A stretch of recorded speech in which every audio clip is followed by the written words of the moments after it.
hundreds of billions of stars in our galaxy. And yet we know of only one that shines on a life-filled planet. Is Earth unique? Or are there other solar systems and planets like ours out there? Now, scientists are finding the answer. Thanks to this, the Kepler Space Telescope, the most powerful planet hunter ever built. It's making astonishing discoveries. The sheer numbers of planets out there is really quite stupendous. From enormous gas giants, to a land where the sun never sets, to worlds that may be entirely covered in water. Kepler is even finding planets like our own. This might be the first Earth analog around a sun-like star that's ever been found. Scientists are beginning to wonder if those planets could be inhabited. And if so, by what? It's fun to speculate about life. But any life is going to be subject to the laws of chemistry and physics. Even on another planet, we can work out how biology is likely to adapt. This is the story of how one spectacular spacecraft has brought us closer than ever to answering mankind's ultimate question. Are we alone? Alien planets revealed, right now on Nova.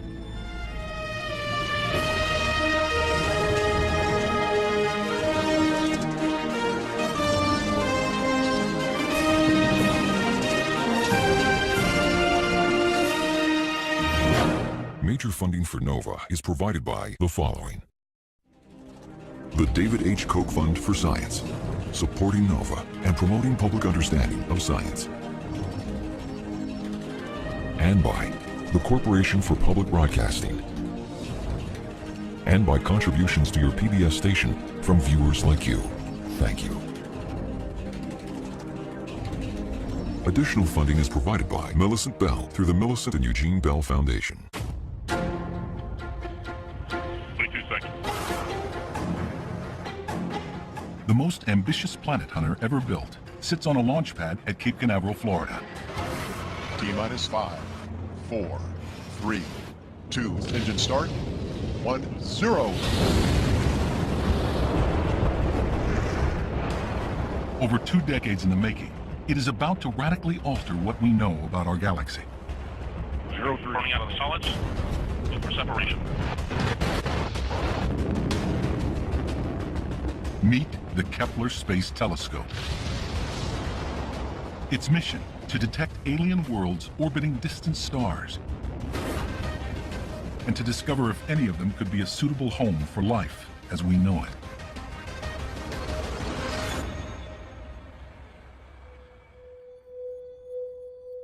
Project scientist Natalie Batalla has lived with the Kepler mission from the very first moment. To watch it launch was really quite something. This feeling that after decades of planning, it was finally happening. It was going up there. That was a tremendous moment. Launched in 2009, this incredible optical telescope has revealed that planets are far more common than we ever imagined. What's amazing is not just the number of planets that Kepler has found, but the types of planets. Of the 3,500 potential planets that Kepler has spotted, some seem familiar. Huge gas giants, similar to Jupiter or Saturn. Or smaller rocky worlds that could be like Earth, Venus, Mars, or Mercury. But others are straight out of science fiction. Like Kepler 16b, which orbits a double star, just like Luke Skywalker's home planet in Star Wars. Even more bizarre is Kepler 10b. It orbits so closely to its sun that the surface is a vision of hell. Kepler 10b is a scorched world. It's got an ocean, bigger than the Pacific Ocean. That it's an ocean not of water, but of molten lava. That star-facing side, as it orbits, has surface temperatures in excess of that required to melt iron. So this is a blowtorched world. But for Kepler, these oddities are just a sideshow. Because its primary mission is to find a planet that might have the right conditions for alien life. A planet like Earth.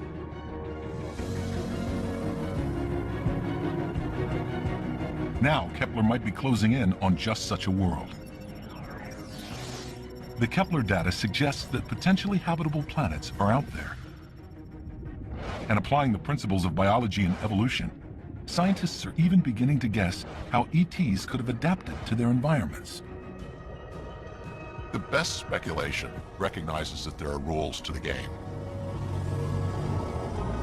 Any life that we can contemplate is going to be subject to the laws of chemistry and physics. Kepler is finding worlds that, as far as we can tell, have the right environment, the correct temperatures suitable for life as we know it. Kepler is unique among space telescopes.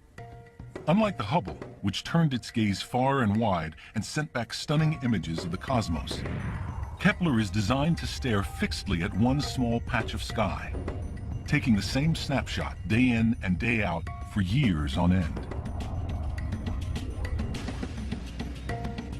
It began, as with any new telescope, with what astronomers call first light. Kepler's first light image came down to us at NASA Ames about 24 hours after we ejected the disk cover.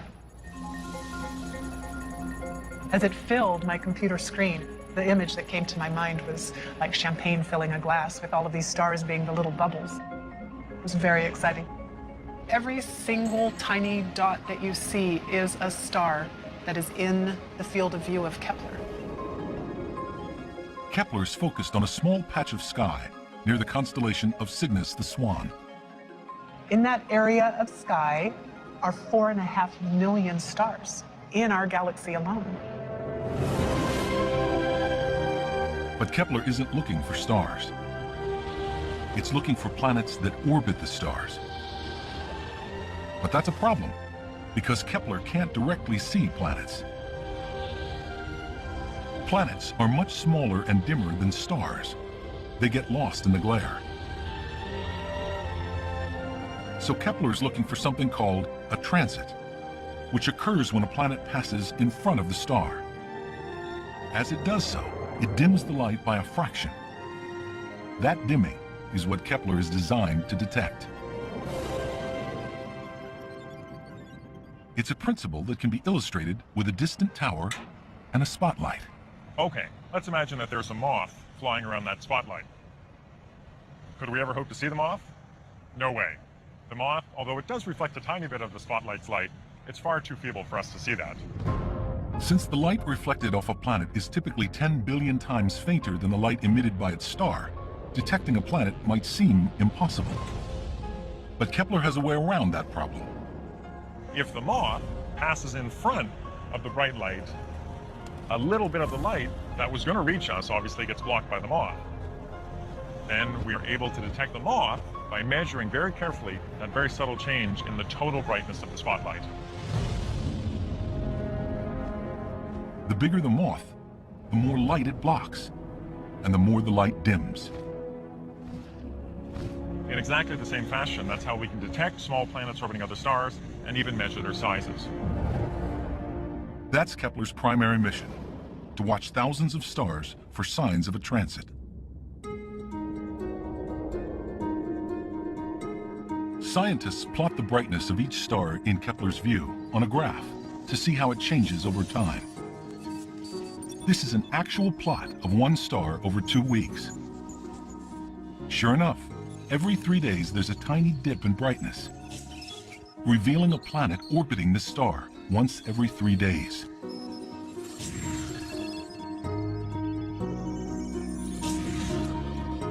Just like the moth, the bigger the planet, the more light it blocks. In this plot, a huge planet transits in front of its star, causing a much larger dip. Right from the start, Kepler saw stars dimming. By June 2010, 15 months after launch, Kepler had found over 700 potential planets. The sheer numbers of planets out there is really quite stupendous. Here you see just a small sample of them. And the planets range in size from, a half the radius of the Earth up to things that are several times larger than Jupiter.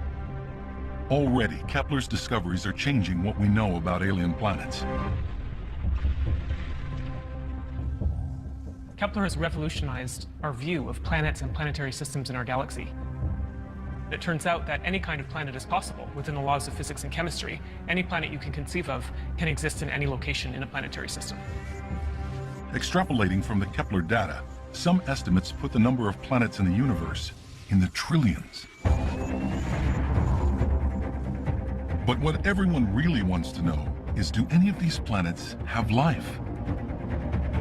To answer that, we have to go back to the basics and ask, is the universe full of the same stuff everywhere?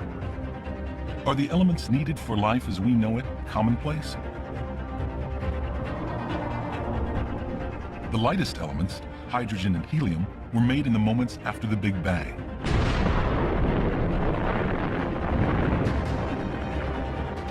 Other elements are made in stars, a product of nuclear fusion during the star's normal life cycle, or produced when some stars explode as supernovas, scattering these essential building blocks into space.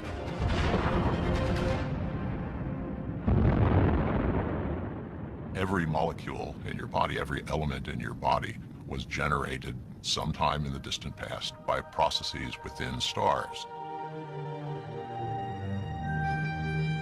Among the most common are the elements that are essential to all living things on Earth: hydrogen, oxygen, carbon, and nitrogen.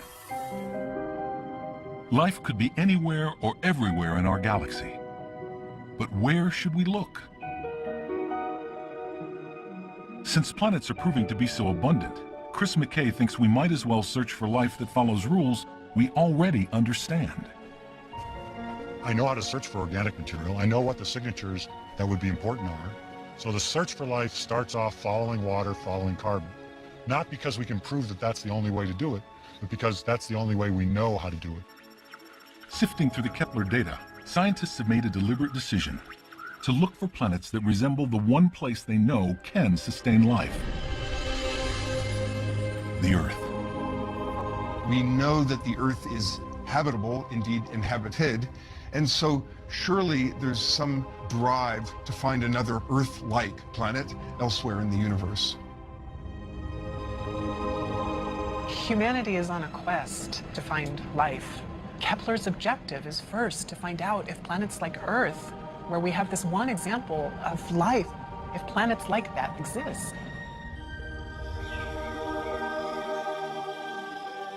Earth, as we know, is teeming with life. Organisms have evolved to exploit every niche, from beneath the waves to the highest mountains. So what's so special about our pale blue world? For most scientists, the key feature of Earth is the presence of liquid water on its surface. Chris McKay has spent years studying the relationship between life and water. Well, the question is, can life survive without water? Well, this is a place to find the answer to that question. This is a desert. In this baked, dry sand near the Mojave Desert in California, Chris is looking for critters that can live without water. One possible candidate are these small black patches, which are in fact alive. It looks like a black, flat rock, but in fact, it's a layer of photosynthetic microorganisms. But Chris has discovered that although they look bone dry, they actually require water. The microorganisms have solved the problem of the lack of water in a very ingenious way. The organisms secrete organic materials which help to hold water. They make little super sponges. And so the rare moisture that's there, they can hold it. They can hold it longer than the normal sand. These organisms have created a little tiny microhabitat in which they live. Chris has studied organisms across the Earth. In the dry valleys of Antarctica, and in the Atacama Desert in Chile, the driest desert in the world. And everywhere, he's found life using similar survival strategies. We have never found an organism on Earth, the driest, coldest places, and we've looked, and boy have we looked. We've never found an organism that can make do without liquid water. So life as we know it needs liquid water. Fortunately, water is made of two of the most abundant elements in the universe, hydrogen and oxygen. We've even detected water vapor in clouds of gas in outer space. What's harder to find is a planet that could have liquid water, where the temperature is warm enough to melt ice, and yet below the point where water boils to steam. The sun is like a fire. It provides light, and through that light, warmth. And that warmth is what keeps the planet warm enough to support liquid water. If it's too far from the sun, the water will be ice. If it's too close, the water will be steam. So it needs to be right in that zone where the water can be liquid. Sometimes we call it the Goldilocks zone. It's not too hot, it's not too cold, it's just right. Kepler's core mission is to find Earth-sized planets in the Goldilocks zone.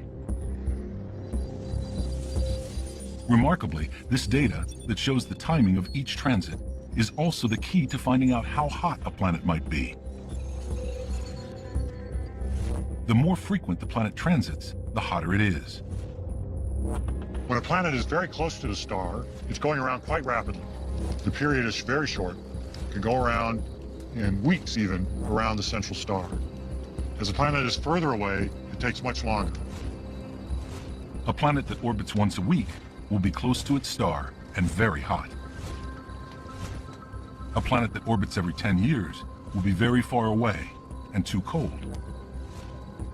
So scientists were looking for a planet orbiting a sun-like star roughly once a year, like Earth. On May 12, 2009, just 3 days after the spacecraft started collecting data, it saw the light from the star KEPLER-22 dim ever so slightly. 10 months later, it dimmed again. If it happened once more in another 10 months, it would confirm Kepler was seeing a transit. Sure enough, on December 15, 2010, the star dimmed once more. Kepler had discovered its first planet in the habitable zone. KEPLER-22b, over 600 light-years away. KEPLER-22b was the first confirmation of a planet that is at just the right temperature. So it's in the Goldilocks zone. It's orbiting a star very much like our own sun. The researchers can use the amount of dimming to measure the size of the planet. It works out at about 2.4 times the radius of Earth. So now comes the next mystery.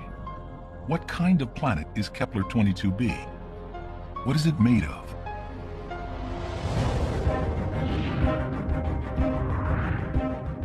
The key to a planet's composition is its size. When planets form, they start off solid, made of rock and ice.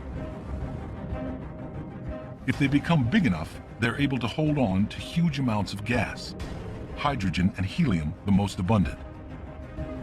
These become the gas giants, like Jupiter and Neptune. Smaller planets like Earth are primarily rocky and can only hold on to a thin atmosphere. KEPLER-22b is in the middle, bigger than all the rocky planets in our system, but smaller than the gas giants. So is it mainly gas or rock? Astronomer Jeff Marcy is attempting to find out. Tonight, he's using the Keck telescope in Hawaii, which he's operating via video link from Berkeley, California, over 2,000 miles away. So Jeff, I just opened up and did an autofocus. We've got about 0.85 arc second seeing. That's great. Fantastic. And we're set up and ready to go on your first target. Tonight we're going to be observing KEPLER-22b, the planet, which is still somewhat mysterious. We don't know whether the planet is rocky like the Earth or gaseous like Jupiter and Saturn. To answer this question, Jeff is using a very different way of detecting planets. Nicknamed the wobble method, this technique was used to find some of the first exoplanets. And it's also used to find out more about the planets discovered by Kepler. We can detect planets around other stars even without seeing the planets by watching the star. Let's create a star. And of course, we'd like a planet orbiting that star. Now what's interesting is that the planet not only orbits the star, but the star is yanked on gravitationally by the planet. So we see the star wobble around, and we can detect this with our telescopes here on Earth. The Keck telescope can see if a star is wobbling backwards and forwards in response to a planet we can't actually see. But even more beautifully, we can measure the mass of the planet, because the more mass of the planet orbiting the star, the more violently that star is yanked on gravitationally. If the telescope detects a large wobble, it means a massive planet is orbiting the star. We're heading to the Kepler field now. So I'm going to set the exposure meter. Jeff takes aim at Kepler 22. That gives us Doppler shift precision of about 1.5 meters per second. So we'll be able to measure the speed of the star to within plus or minus human walking speed. Here we go. And there it is, Kepler 22. Looks beautiful.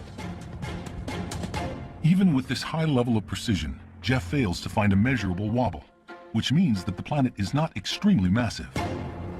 So far, what we can tell is that the planet is probably not purely solid. It's not a big ball of rock.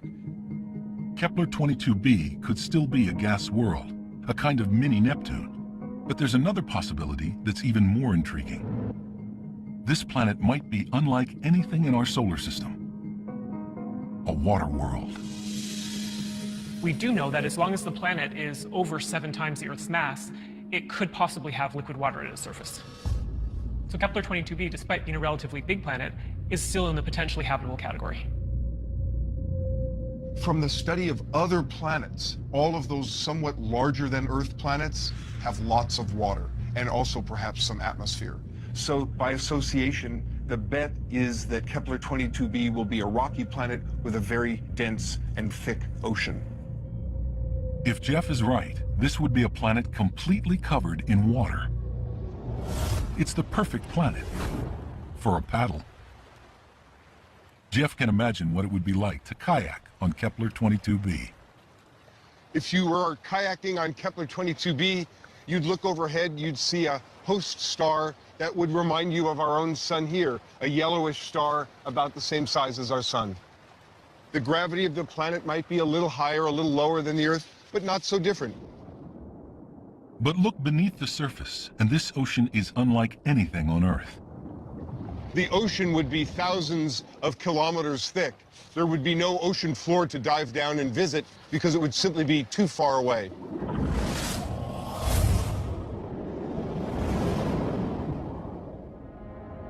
Kepler 22b could have all the ingredients for Earth-like life. Energy is plentiful in sunlight from the nearby star. The necessary elements, like hydrogen, oxygen, carbon, and nitrogen, are commonplace throughout the galaxy. But for life to occur, these elements would have to form into a molecule with a very special property. A molecule that can self-replicate like DNA. Life is a chemical system capable of Darwinian evolution. We need molecules for life that contain information. We need molecules that can mutate so that that information changes and that can be inherited. I suspect that carbon is going to be the stuff of life, and there will be information-containing molecules such as DNA. Even here on Earth, we don't know how DNA first came to exist. But even if the creation of a molecule that works like DNA is unlikely, life may have sheer numbers on its side. It may be that only one planet in a million will give rise to life. But on the basis of Kepler, some people have suggested that there might be 10 to the 19th planets in our galaxy or in nearby galaxies. That's a very big number. And so the probability that life exists elsewhere is pretty high. It's this emerging statistical fact that leads many scientists to be confident that extraterrestrial life does exist. Is there life elsewhere? Well, our galaxy alone has 100 billion stars. If DNA or a similar self-replicating molecule has formed on any of those planets, life could have been around for some time. If we go back to the very oldest sedimentary rocks on our planet and look for the signature of life, it's already there. And that tells us that life arose early. But early life was limited to simple single-celled organisms. Microbes had the Earth to themselves for billions of years before complex life evolved. It may be that microbes rule our galaxy as well. The most probable life on other planets would be something much more similar to bacteria than to you or me. Of course, we don't know how likely it is that complex life would evolve on an alien world. It's still very much an open question as to whether life could get started in such a water world. But over billions of years, if the climate was stable enough, evolution would have had the chance to get beyond microbial life to forests of complex advanced trees.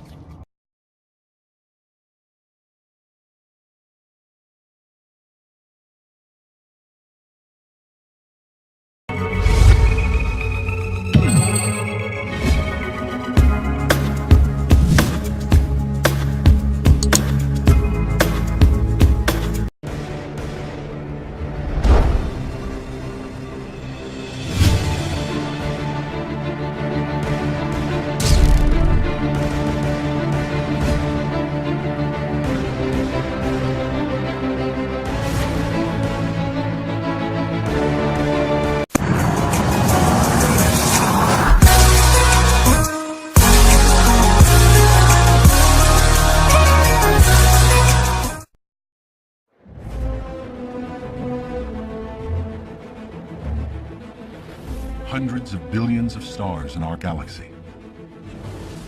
And yet we know of only one that shines on a life-filled planet. Is Earth unique? Or are there other solar systems and planets like ours? Out there. Now, scientists are finding the answer. Thanks to this.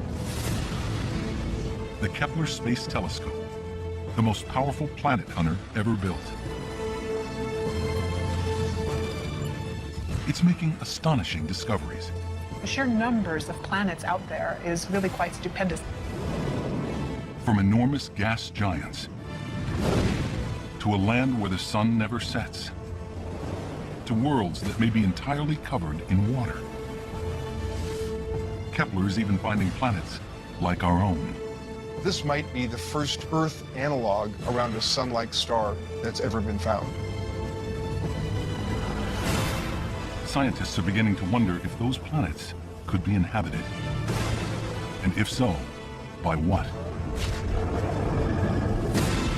It's fun to speculate about life. But any life is going to be subject to the laws of chemistry and physics. Even on another planet, we can work out how biology is likely to adapt.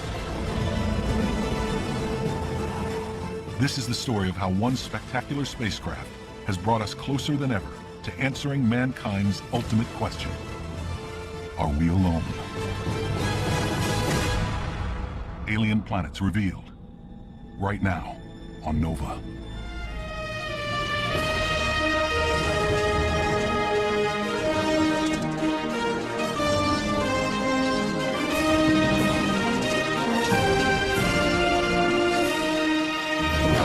Major funding for NOVA is provided by the following. The David H. Koch Fund for Science, supporting NOVA and promoting public understanding of science. And by the Corporation for Public Broadcasting. And by contributions to your PBS station from viewers like you. Thank you. Additional funding is provided by Millicent Bell through the Millicent and Eugene Bell Foundation.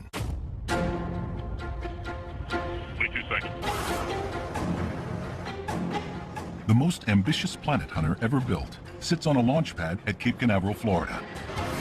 T-minus 5, 4, 3, 2, engine start, 1, 0. Over 2 decades in the making, it is about to radically alter what we know about our galaxy. 03. Running out of the solids for separation. Meet the Kepler Space Telescope. Its mission, to detect alien worlds orbiting distant stars and to discover if any of them could be a suitable home for life as we know it.